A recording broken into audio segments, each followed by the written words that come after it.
What's up, vinyl people? My name is Don Wilkins, and welcome to my vinyl show, better known as Boe Records, a mobile and social media shop based out of Owensboro, Kentucky.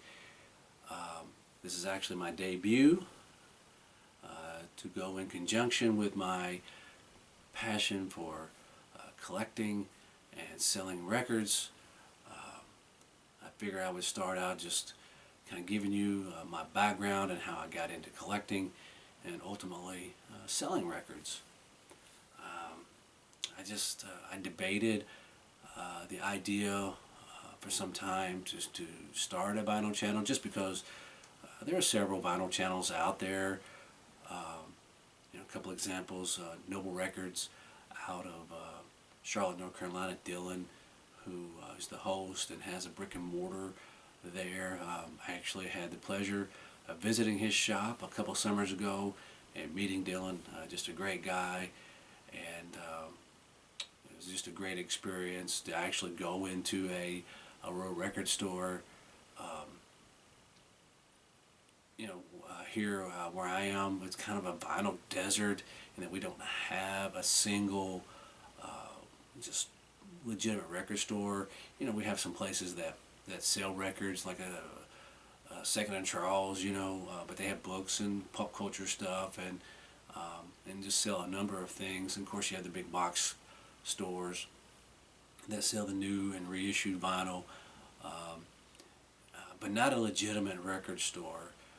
So it was just kind of refreshing to actually visit his shop. And another vinyl channel that I enjoy, Melinda Murphy, her channel, and she's actually right here in my hometown.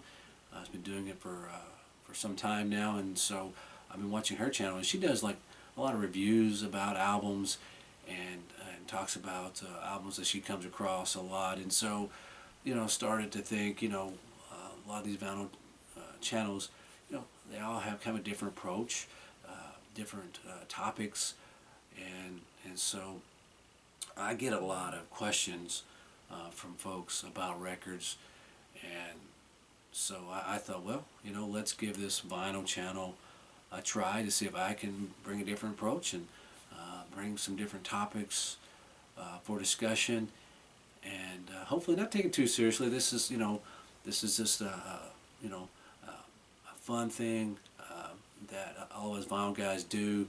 We enjoy it. It's not meant to be necessarily a real serious thing. So I'm just going to try to have fun with this channel, and hopefully maybe educate, bring some awareness to vinyl, and hopefully bring some new folks into collecting vinyl. So a bit about my background. I'm 49 years old, so I grew up with records. In particular, in my family, Elvis was the artist that my family listened to a lot, and in particular, they were really into his gospel. So I thought I'd bring out a couple of Elvis records here that I'm fond of, just because they're sentimental to me. This How Great Thou Art record, he actually came out with this in 1967. This is not a 1967. It's probably, I think it's like a 1976 reissue. But it's a cool album, just because he won a Grammy for this album. And on one side, it has the slower gospel tunes, and then on the other side, he has the more up-tempo gospel songs on it. And so, just a really cool record, one that I was exposed to whenever I was a kid growing up. And the other record that I used to listen to quite a bit growing up was Elvis's Aloha from Hawaii. This is from 1973. This is, I believe, a 1973 copy of this. But it's just a great album, double LP, and anybody, even if you're not a big Elvis person, this is, you know, a cool album to have in your collection. And neither one of these albums are hard to come by. Not very expensive. They made billions of Elvis records, those two in particular. And most of Elvis's records aren't expensive. Um, so, you know, Elvis records, if you're into collecting it all, you know, you can be served by a couple of his records and probably pretty good. Um, so, um, you know, my favorite era though, the 80s.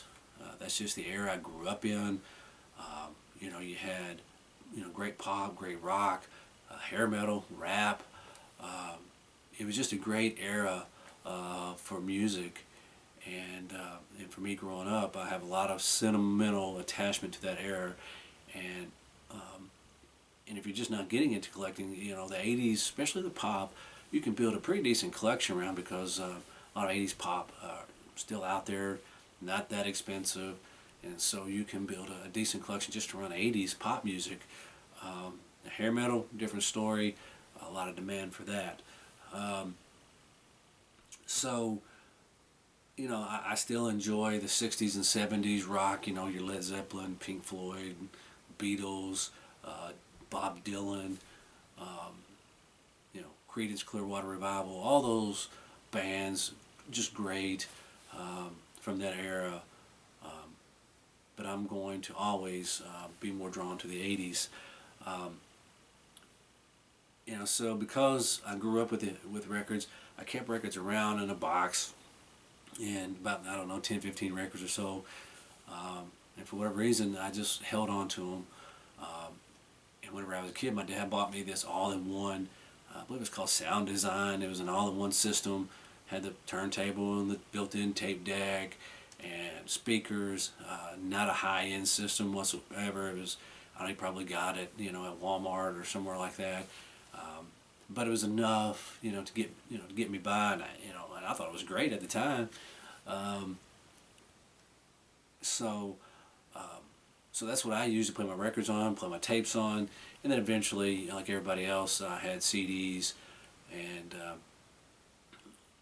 but I always, um, it's always been partial to vinyl. And then whenever I was in high school, I purchased a Sony system, you know, with giant speakers, like furniture. I still have it today, and I was working full time, or not, well, I was working a job. It wasn't full time, but I believe the minimum wage back then was like $4.25 an hour. So I saved up for a while to get this system, and it's a system that I have in my main music room today, and that I still listen to in the Sony turntable. Sounds great, and the speakers still sound great, and no complaints here. Um, and then about 10 years ago, you know, I started kind of getting a little more serious into increasing my collection, but I was still kind of a casual listener. Um, in other words, I didn't pay attention to which pressing I had, whether it was original, reissue, um, and certainly not the value of my record collection. But 7 years ago, I discovered Discogs, and that changed how I pursued and collected records. Discogs is maybe a topic for another time, but it's basically an online marketplace where you can buy and sell records, and also you can keep track of your own collection in it, which is what I use it mainly for. And you can also kind of get a range of value of records there as a reference for how much records are worth. So it's a great tool if you're into records at all, Discogs. But over the past year, I've really built up an inventory and just decided to turn this into more of a hobby. Because, you know, as I collected more and more records, you know, I would find one that was in better shape than what I already had, so I would resell it, give my money back, and that kind of became a thing where selling off these records that I had like that was kind of paying for my hobby. And so whenever I would find even records that were cheap enough, like at a yard sale or something like that, that I thought, okay, I can resell this. And so, unlike a lot of hobbies, my hobby is actually kind of paying for itself. Um, but over this past year, like I said, I have built up quite an inventory, and it was starting to really become more than a hobby. And then I realized that I probably needed to make this more into a legit side business. I do have a full-time job, um, but so I don't plan on quitting that to do this full-time, just because selling records right now, at least for me, doesn't pay health insurance. Um, so I just started to ramp up the business that I affectionately called uh, Boe Records, or BOE Records, and people will often ask me, what does that BOE stand for? And that's I have 3 kids, so this is part of my background: Ben, Olivia, and Emma. So that's where the BOE comes from. Um, so um, so I have no idea where this shop and this channel will go over the next year, but I hope you will decide to join me on my journey. And the best way to do that is to subscribe to my channel. And I want to thank you again for watching, and a Happy New Year. And for Boe Records, I'm Don Wilkins.